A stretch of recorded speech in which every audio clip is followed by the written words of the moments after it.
సంక్షేమ పథకాలని అమలు చేయాలి అంటే రాష్ట్ర ఖజానా ఆల్రెడీ 14 లక్షల కోట్ల అప్పులు కొట్టుమిట్టాడుతుంది.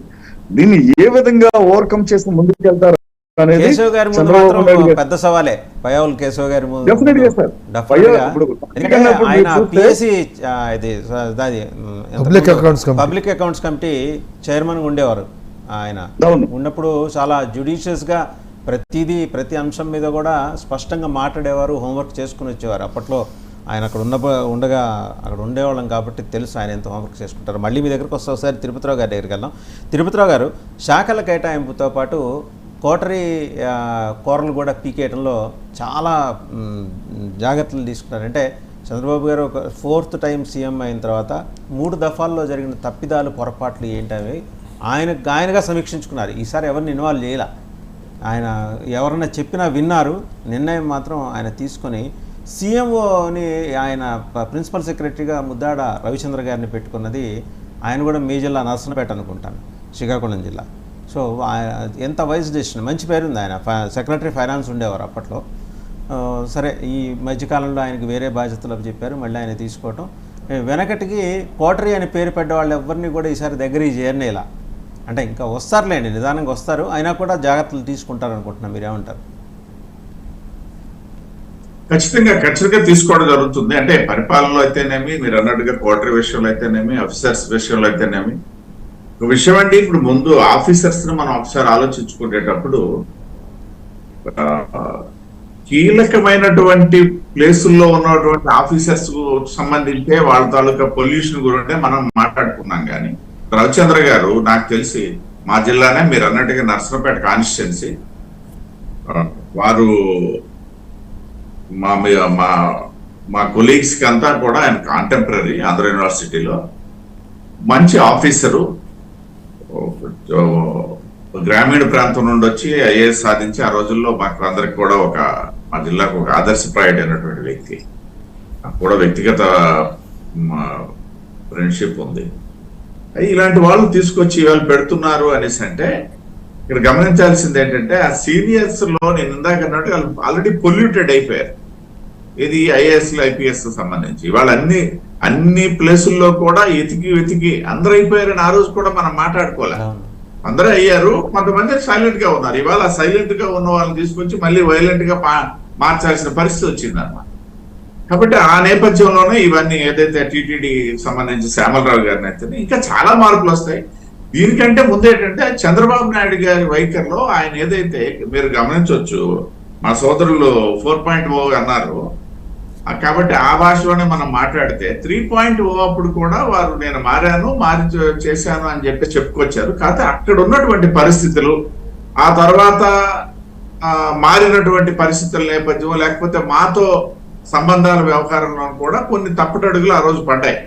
సో ఒక చక్కని అనుభవం, వయసు పరిపాలన ప్లస్ అనుభవాలు కలిపి ఇవాళ ఒక మంచి అనుభవంకి వచ్చినటువంటి చంద్రబాబు నాయుడు గారు ఇవాళ మనం చూస్తున్నాం. నేను చెప్పేదండి, ఇవాళ ప్రభుత్వంలోకి వచ్చారు కాబట్టి అని నేను చెప్పట్లే. డ్యూరింగ్ ద పీరియడ్ ఆఫ్ పార్టీల తాలూకా కలయిక, అక్కడ సీట్ షేరింగ్, ఆ సందర్భంలో కూడా మేము అబ్జర్వ్ చేసింది. ఎందుకంటే నేను 99 ఎన్నికల నుండి చూస్తున్నాను అనమాట. ఆ రోజు నేను పార్టీలోకి రావడం జరిగింది కాబట్టి. సో అప్పటి నుండి మనం తీసుకుంటే ఈ పర్యాయము ఏదైతే మిత్రపక్షాలను కలుపుకొని వెళ్లే ధోరణిలో కూడా మార్పు వచ్చి కొంతమంది మాలో కూడా గత అనుభవాల దృష్ట్యా ఏదైతే మళ్ళీ కలిసి ప్రయాణానికి విముఖత చూపినటువంటి సందర్భంలో కూడా వారి ధోరణిలో వచ్చినటువంటి మార్పు ఆధారంగా మేమందరం కూడా సాటిస్ఫై అయ్యాము, కలిసి పనిచేయడానికి సంసిద్ధులయ్యాము, పని చేశాను కూడా, ఎక్కడ అరమరికలు లేకుండా. ఆ విషయంలో కూడా చంద్రబాబు నాయుడు గారు నిజంగా 4.0లో మాత్రం మారినటువంటి వ్యక్తి. ఇవాళ అడ్మినిస్ట్రేషన్కి వచ్చేసరికి కూడా ఖచ్చితంగా అటువంటి ఏదైతే ఈ 3 రోజులు నేను చెప్పేది 12వ తేదీని వారు ప్రమాణ స్వీకారం చేశారు, ఇవాళ 14వ తేదీ. ఇవాళ డెసిషన్స్ ఏమి ఇంకా మనకు రాలేదు. ఈ 2 రోజుల్లో వారు తీసుకున్నటువంటి నిర్ణయాలు కూడా దాన్ని ప్రతిబింబిస్తుంది. ఆయన మారారు అనేది అంటే 3వ పర్యాయం చెప్పగలిగారు కానీ చేయలేకపోయారు. ఇవాళ చెప్పడమే కాదు, చెప్పని కూడా చేయగలిగినటువంటి మార్పు చంద్రబాబు నాయుడు గారిలో కనిపించింది. డెఫినెట్ గా అది ఆఫీసర్స్ విషయం అవ్వచ్చు, లేకపోతే మంత్రివర్గ కూర్పు అవ్వచ్చు, లేదనేసి అంటే మిత్రపక్షాలతో వ్యవహరించే శైలి అవ్వచ్చు. రైట్, టెక్నికల్ ఇట్లాంటివన్నీ కూడా ఒకసారి తీసుకున్నట్లయితే ఇప్పుడు గతంలో నేను ఓపెన్ గా చెప్తా. ఇప్పుడు గతంలో మా మాణిక్యాలరావు గారు స్వర్గీయ, ఆయన మంత్రిగా ఉండేటప్పుడు రోజు మాతో వాపోవడమే. నేను అంటే సహజంగా కలిసి మేము పనిచేసిన వాళ్ళం, ఆయన మంత్రి అయ్యాడు, మేమేమో వారికి ఏదో విషయం రాష్ట్రంలో ఉన్నటువంటి పరిస్థితుల్లో, లేకపోతే పబ్లిక్ ప్రైవేట్ పర్సనల్ ఏదో ఒక సందర్భంలో అప్రోచ్ అయితే ఆయన వాపోయేవాడు అనమాట. నేను మంత్రినే, నీకంటే వేస్ట్ నేను అన్నటువంటి సందర్భాలు కూడా ఉన్నాయి చివరికి వచ్చేసి. అంటే అటువంటి అనుభవాలు ఇవాళ లేకుండా ఖచ్చితంగా ముందుకెళ్తారనేటువంటి సంకేతాలు ఇవాళ చంద్రబాబు అన్ని నేను ఇవాళ ఎత్తి చూపినవేం కాదండి, లేదా దెప్పిపోవడం కూడా కాదు.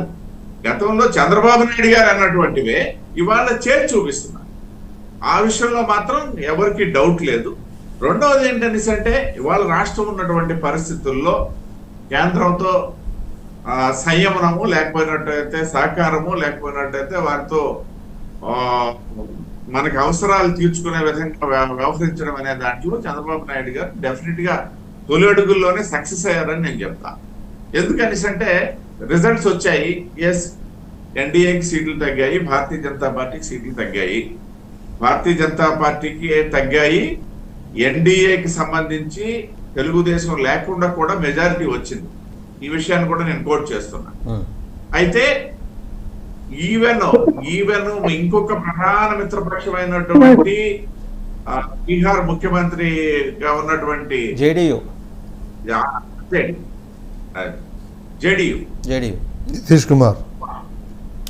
నితీష్ కుమార్ తాలూకా హెల్ప్ లేకపోయినా భారతీయ జనతా పార్టీ 272+ ఉన్నాయి.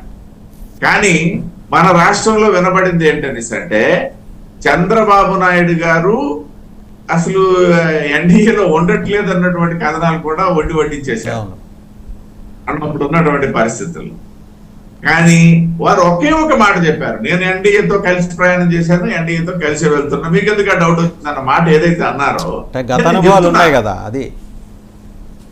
అదనమాట. కాబట్టి ఆ నేపథ్యం ఇవాళ మారినటువంటి చంద్రబాబు నాయుడు గారి వైఖరి అది ఆల్రెడీ మనకి ప్రతిబింబిస్తుంది. నేను చెప్పేది నిన్న మొన్న ఆయన ముఖ్యమంత్రిగా బాధ్యతలు స్వీకరించిన తర్వాత అనేది కాదు, ఈవెన్ మిత్రపక్షాలను కలుపుకొని ఎన్నికల్లో వెళ్ళినటువంటి సందర్భాన్ని కూడా, ఎన్నికల్లో వారితో ఒకరోజు మా శ్రీకాకుళం వచ్చేటప్పుడు నాకు ఏంటి విషయాలు ఏంటి, ఎలా ఉంది జిల్లా అని అడిగినప్పుడు నేను చెప్పినటువంటి వారు రిసీవ్ చేసుకొని వాటి మీద తీసుకున్నటువంటి యాక్షన్స్ కూడా ఉన్నాయి వాస్తవంగా. కాబట్టి ఖచ్చితంగా ఇవాళైతే ఒక మంచి వాతావరణం నిర్మాణం అయింది. ఒక అనుభవజ్ఞుడైనటువంటి ముఖ్యమంత్రి, ఏదైతే 2014లో అనుభవజ్ఞుడైనటువంటి ముఖ్యమంత్రి అవసరమో అనుకున్నటువంటిది ఇవాళ మళ్ళీ సాకారమైంది. రైట్, విజయం చౌదరి గారు, సో లాస్ట్ టైం సీఎంఓ చూసారు, మీకు తెలుసు 14-19 అంటే అప్పుడు ఇంకా మీరు సర్వీస్లో ఉన్నారు, ఉద్యోగ సంఘాల నాయకులుగా మీరు